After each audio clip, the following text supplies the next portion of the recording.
life, liberty, and the pursuit of happiness.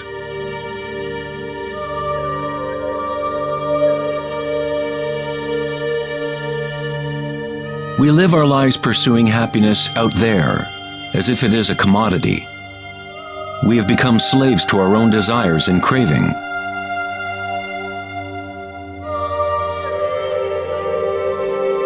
Happiness is not something that can be pursued or purchased like a cheap suit. This is Maya, illusion, the endless play of form.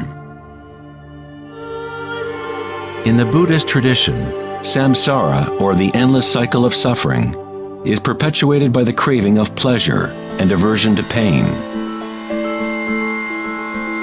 Freud referred to this as the pleasure principle. Everything we do is an attempt to create pleasure, to gain something that we want, or to push away something undesirable that we don't want. Even a simple organism like the paramecium does this.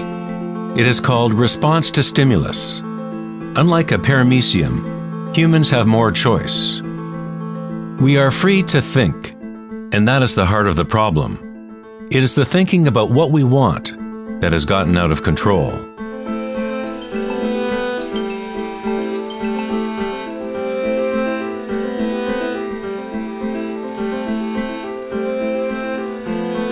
Safety systems armed.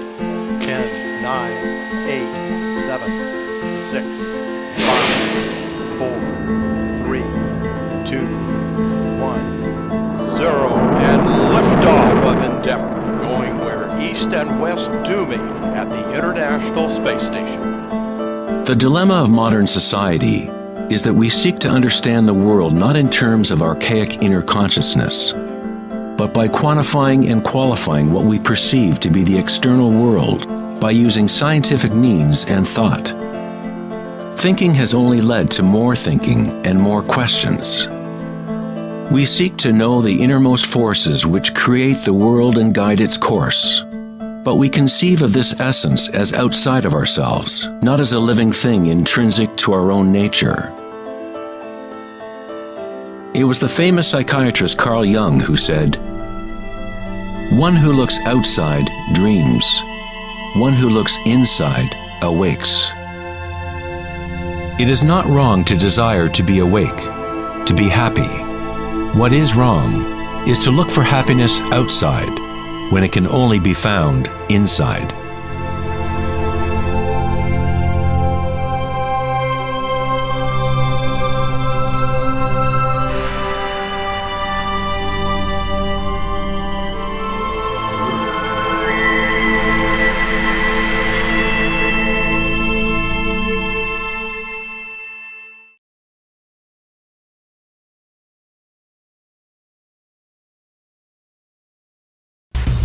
On August 4th, 2010, at the Techonomy Conference in Lake Tahoe, California, Eric Schmidt, CEO of Google, mentioned an astounding statistic.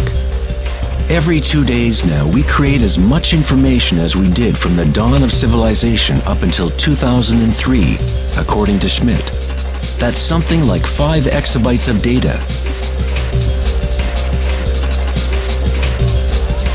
Never in human history has there been so much thinking, and never has there been so much turmoil on the planet. Could it be that every time we think of a solution to one problem, we create 2 more problems? What good is all this thinking if it doesn't lead to greater happiness? Are we happier, more equanimous, more joyful as a result of all this thinking? Or does it isolate us, disconnect us from a deeper and more meaningful experience of life?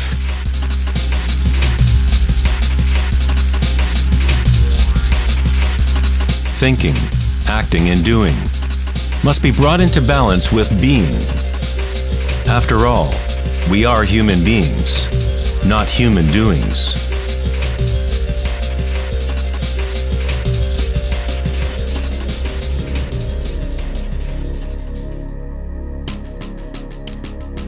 We want change, and we want stability at the same time.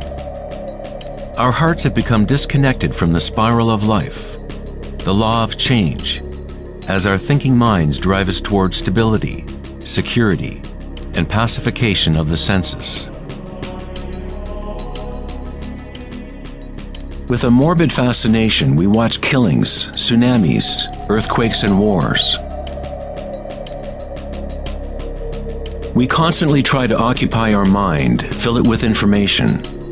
TV shows streaming from every conceivable device, games and puzzles, text messaging, and every possible trivial thing. We let ourselves become mesmerized with the endless stream of new images, new information, new ways to tantalize and pacify the senses. At times of quiet inner reflection, our hearts may tell us that there is more to life than our present reality, that we live in a world of hungry ghosts, endlessly craving, and never satisfied.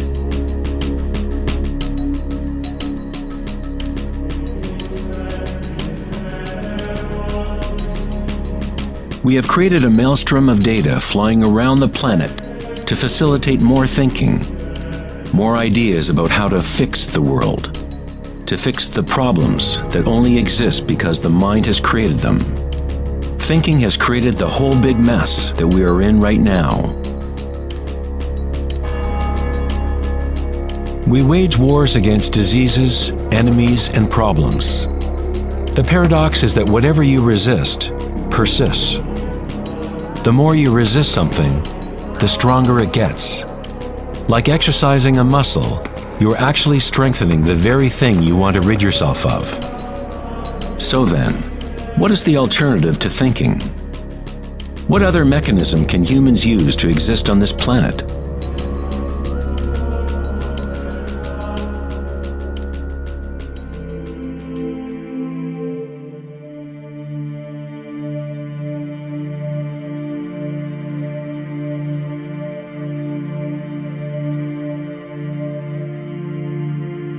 While Western culture in recent centuries has focused on exploring the physical by using thought and analysis, other ancient cultures have developed equally sophisticated technologies for exploring inner space.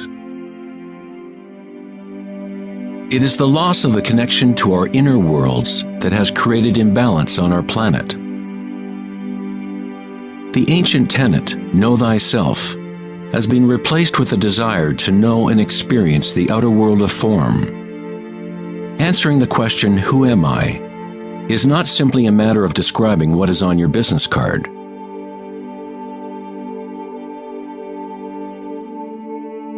In Buddhism, you are not the content of your consciousness. You are not merely a collection of thoughts or ideas, because behind the thoughts is the one who is witnessing the thoughts.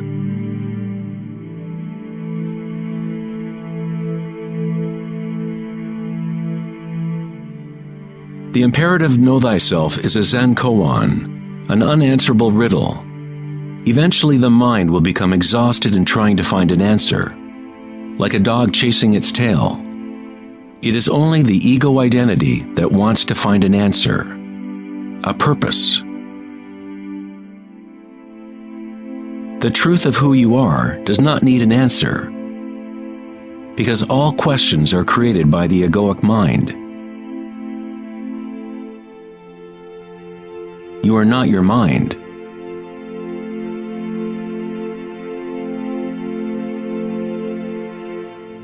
The truth lies not in more answers, but in less questions. As Joseph Campbell said, I don't believe people are looking for the meaning of life, as much as they are looking for the experience of being alive.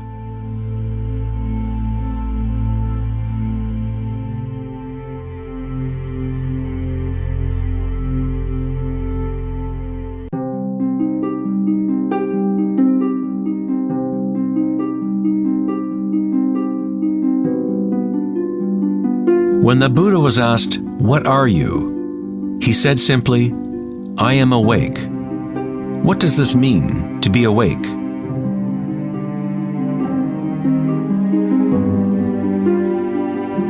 The Buddha does not say exactly, because the flowering of each individual life is different. But he does say one thing. It is the end of suffering. Every major religious tradition has a name for the state of being awake: heaven, nirvana, or moksha. A quiet mind is all you need to realize the nature of the stream. All else will happen once your mind is quiet. In that stillness, inner energies wake up and work without effort on your part. As the Taoists say, Qi follows consciousness. By being still, one begins to hear the wisdom of the plants and animals, the quiet whispers in dreams, and one learns the subtle mechanism by which those dreams come into material form. In the Tao Te Ching, this kind of living is called Wei Wu Wei. Doing, not doing. The Buddha spoke of the middle way as the path that leads to enlightenment. Aristotle described the golden mean, the middle between two extremes, as the path of beauty. Not too much effort, but not too little either. Yin and yang in perfect balance.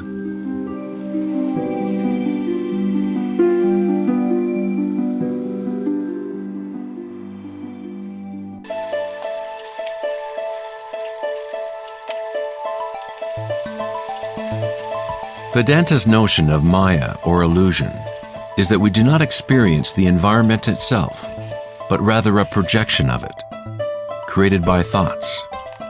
Of course, your thoughts let you experience the vibratory world in a certain way, but our inner equanimity need not be contingent on external happenings.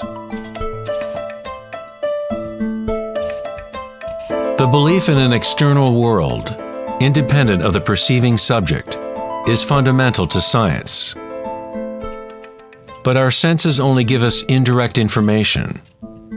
Our notions about this mind-made physical world are always filtered through the senses, and therefore always incomplete.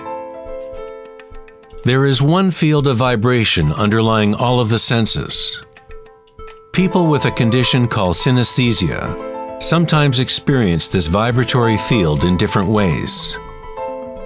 Synesthetes can see sounds as colors or shapes, or associate qualities of one sense with another. Synesthesia refers to a synthesis or intermingling of the senses. The chakras in the senses are like a prism, filtering a continuum of vibration. All things in the universe are vibrating, but at different rates and frequencies. The Eye of Horus is made up of 6 symbols, each representing the senses. Like the ancient Vedic system, thought is considered to be a sense.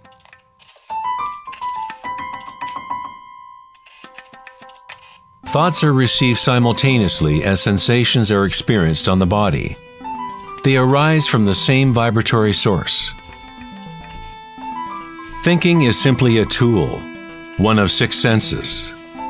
But we have elevated it to such a high status that we identify ourselves with our thoughts. The fact that we do not recognize thinking as one of the 6 senses is very significant. We are so immersed in thought that trying to explain thought as a sense is like telling a fish about water. Water? What water?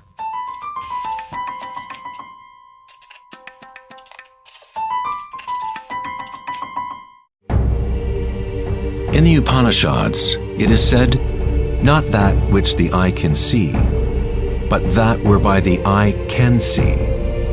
Know that to be Brahman, the eternal, and not what people here adore. Not that which the ear can hear, but that whereby the ear can hear. Know that to be Brahman, the eternal, and not what people here adore. Not that which speech can illuminate, but that by which speech can be illuminated. Know that to be Brahman, the eternal, and not what people here adore.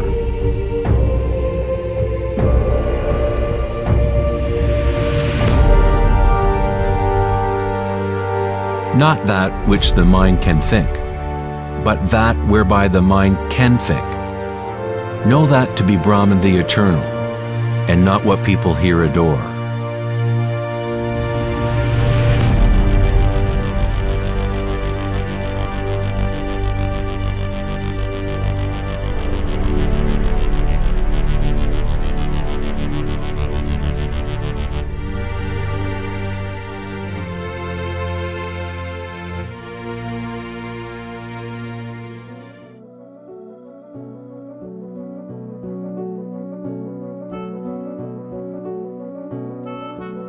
In the last decade, great advances have taken place in the area of brain research.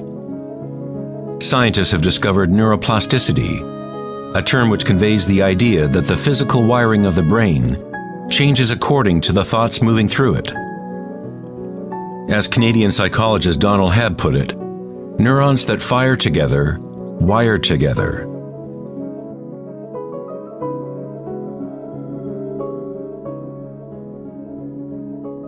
Neurons wire together most when a person is in a state of sustained attention. What this means is that it is possible to direct your own subjective experience of reality. Literally, if your thoughts are ones of fear, worry, anxiety, and negativity, then you grow the wiring for more of those thoughts to flourish.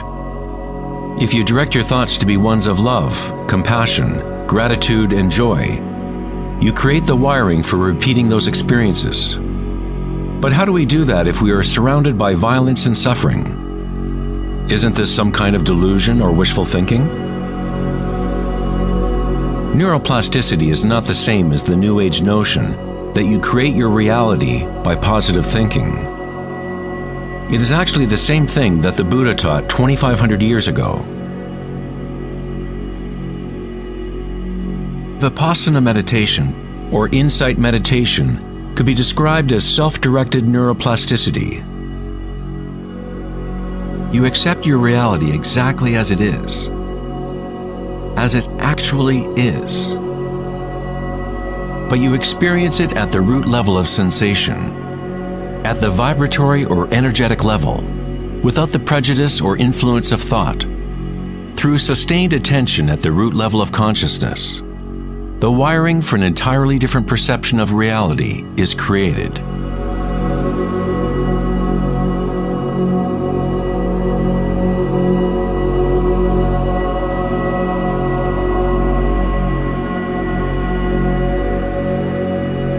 We have got it backwards most of the time. We constantly let ideas about the outer world shape our neural networks.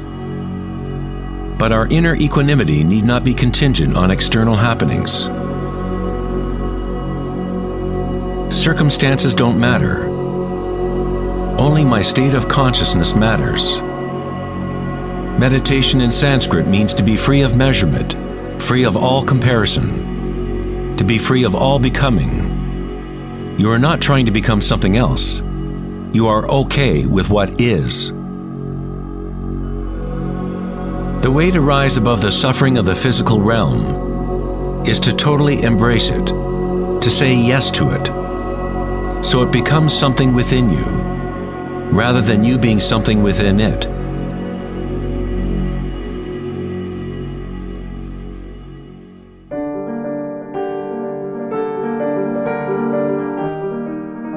How does one live in such a way that consciousness is no longer in conflict with its content? How does one empty the heart of petty ambitions?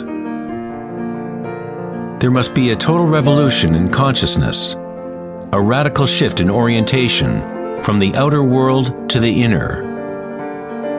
It is not a revolution brought about by will or effort alone, but also by surrender, acceptance of reality as it is.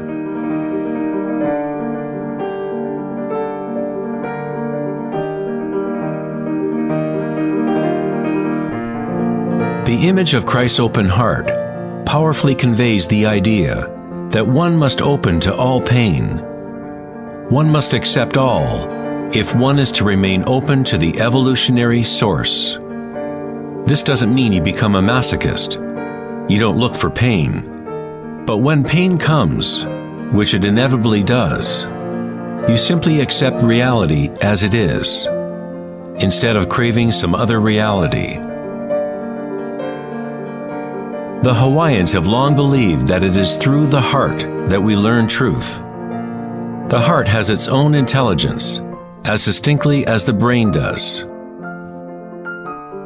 The Egyptians believed that the heart, not the brain, was the source of human wisdom. The heart was considered the center of the soul and the personality.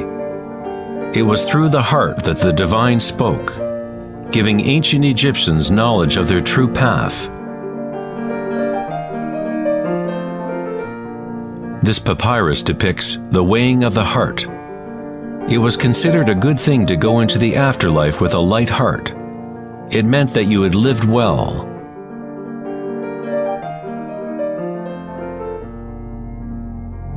One universal or archetypal stage that people experience in the process of awakening the heart center is the experience of one's own energy as the energy of the universe.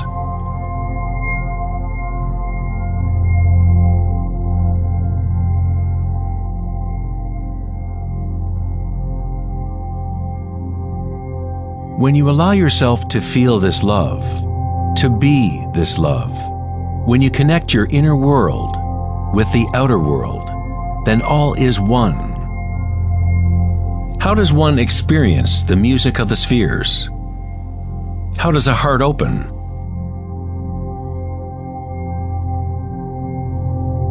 Sri Ramana Maharshi said, "God dwells in you, as you, and you don't have to do anything to be God realized or self-realized.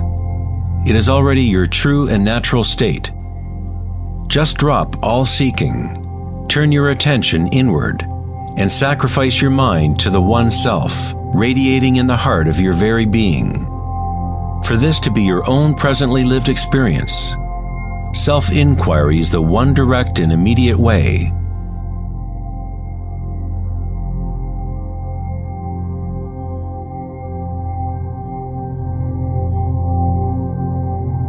When you meditate and observe sensations within, your inner aliveness, you are actually observing change.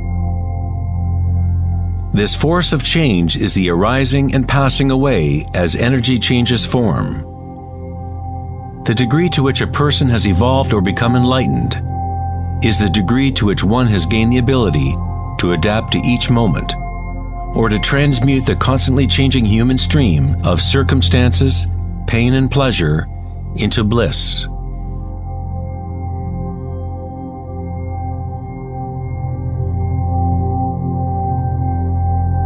Leo Tolstoy, author of War and Peace, said, "Everyone thinks of changing the world, but no one thinks of changing him or herself."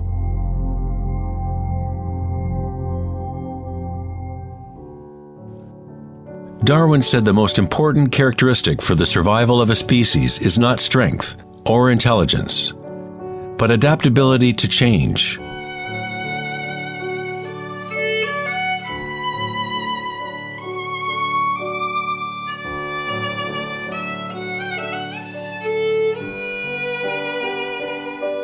One must become adept at adapting. This is the Buddhist teaching of anicca. Everything is arising and passing away, changing, constantly changing. Suffering exists only because we become attached to a particular form.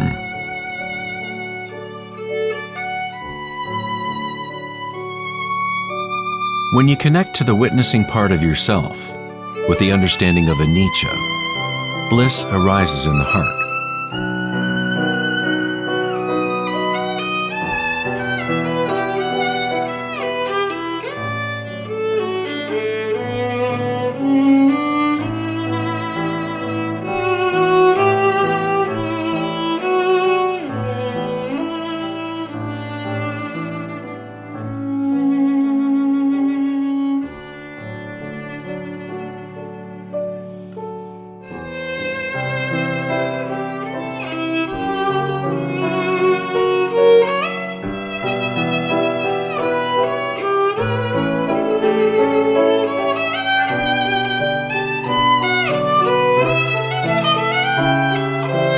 Saints, sages, and yogis throughout history unanimously describe one sacred union that occurs in the heart.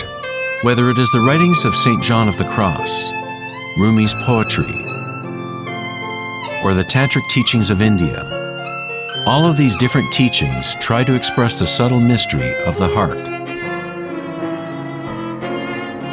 In the heart is the union of Shiva and Shakti, masculine penetration into the spiral of life, and feminine surrender to change,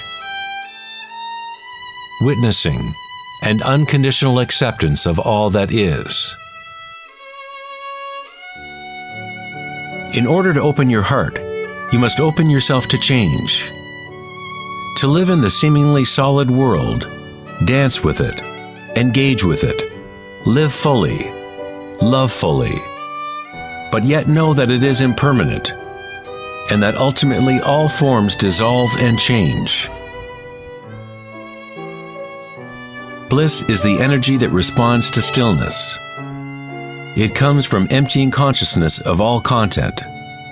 The content of this bliss energy born of stillness is consciousness, a new consciousness of the heart, a consciousness that is connected to all that is.